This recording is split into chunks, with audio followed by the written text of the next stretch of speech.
Assalamualaikum warahmatullahi wabarakatuh. Anak-anak ibu semuanya, apa kabar?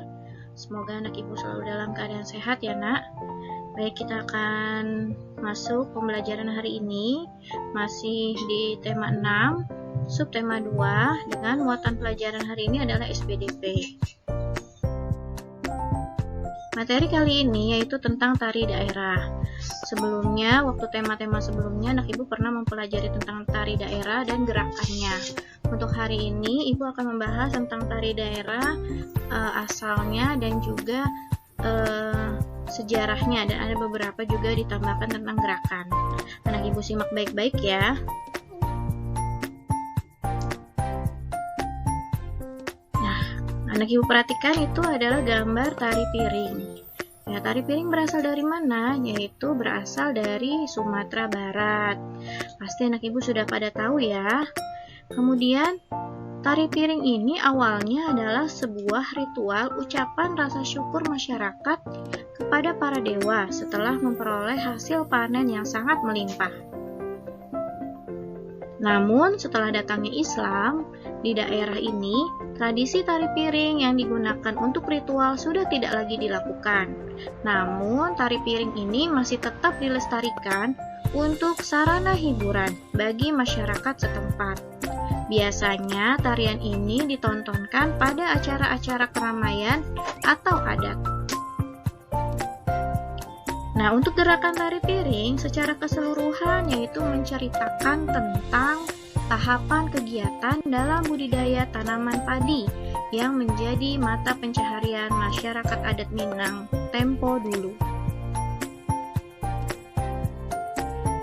Oke, kita lanjut ke tarian selanjutnya yaitu tari pendet. Nah, anak ibu perhatikan tari pendet itu ciri khasnya adalah di bagian matanya ya. Tari pendet itu berasal dari Bali ya, itu ciri khasnya, terlihat sekali dari pakaiannya juga ya nak. Nah, gerakan dalam tarian ini merupakan sebuah simbol dalam penyambutan atas turunnya dewata ke alam dunia dan juga sebagai rasa syukur.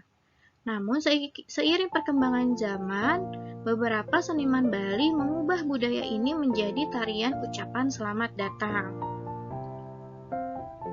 Nah, tarian pendet ini ditetapkan pertama kali pada tahun 1950. Seorang seniman Bali yang bernama Wayan Berata mengolah kembali tari ini dengan pola seperti sekarang, termasuk menambahkan jumlah penarinya. Tahun 1967, seorang koreografer yang bernama Wayan Rindi menciptakan bentuk modern untuk tarian ini. Kita lanjut, yaitu tari yang ketiga adalah tari remo. Ya, tari remo ini berasal dari Jawa Timur.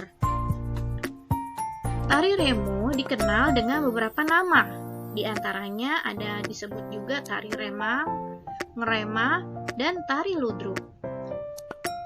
Sering dijadikan sebagai tarian dalam upacara penyambutan tamu di kota Jombang atau sekitarnya. Selain digunakan untuk menyambut tamu, tarian ini juga sering disebut sebagai tari ludruk karena awalnya berfungsi sebagai pembuka kesenian ludruk. Nah, jadi kenapa punya nama lain tari ludruk? Karena tari remo ini sebagai pembuka sebelum dimulainya kesenian ludruk. Ludruk itu apa sih? Ludruk itu seperti wayang orang gitu ya, ada kesenian seperti itu.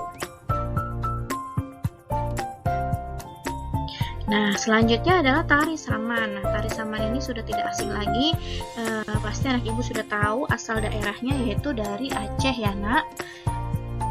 Kemudian tari saman ini juga kental dengan syair petuah dan dakwah yang dilantunkan menggunakan bahasa Arab dan Gayo. Awalnya, tari saman merupakan tarian sakral yang hanya dipertontonkan pada saat peringatan Maulid Nabi Muhammad SAW.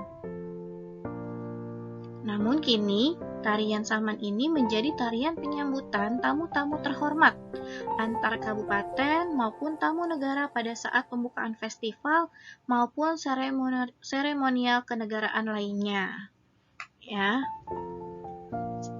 Nah, tari saman juga merupakan salah satu media dakwah. Sebelum dimulai, pemuka adat akan memberikan nasihat kepada para pemain dan penontonnya.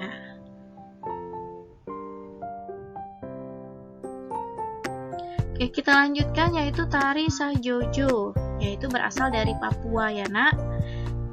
Nah, tarian ini juga sering dijadikan penampilan di berbagai acara, baik acara adat, budaya, maupun sekedar hiburan saja, dan merupakan jenis tari pergaulan. Tari Sajojo memiliki gerakannya khas, energik, penuh keceriaan dan semangat kebersamaan.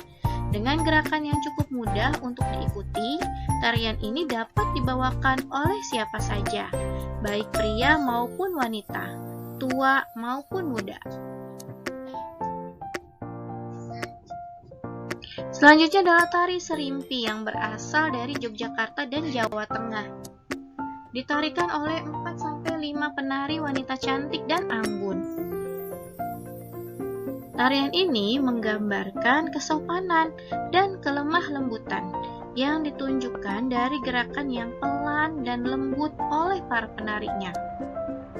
Tari Serimpi ini awalnya juga merupakan tarian yang bersifat sakral dan hanya ditampilkan di lingkungan Keraton Yogyakarta untuk acara kenegaraan dan peringatan kenaikan tahta sultan. Oke, baik anak ibu, itu saja penjelasan dari ibu. Mudah-mudahan anak ibu paham dan tambah lagi wawasan tentang tari-tarian daerah. Ibu cukupkan ya nak. Nanti tugasnya anak ibu isi teka-teki silang yang sudah ibu berikan di lembar kerja. Selamat mengerjakan dan jangan lupa dikirimkan kembali ke GCR ya nak. Ibu cukupkan, tetap menjaga kesehatan ya sayang ya. Wassalamualaikum warahmatullahi wabarakatuh.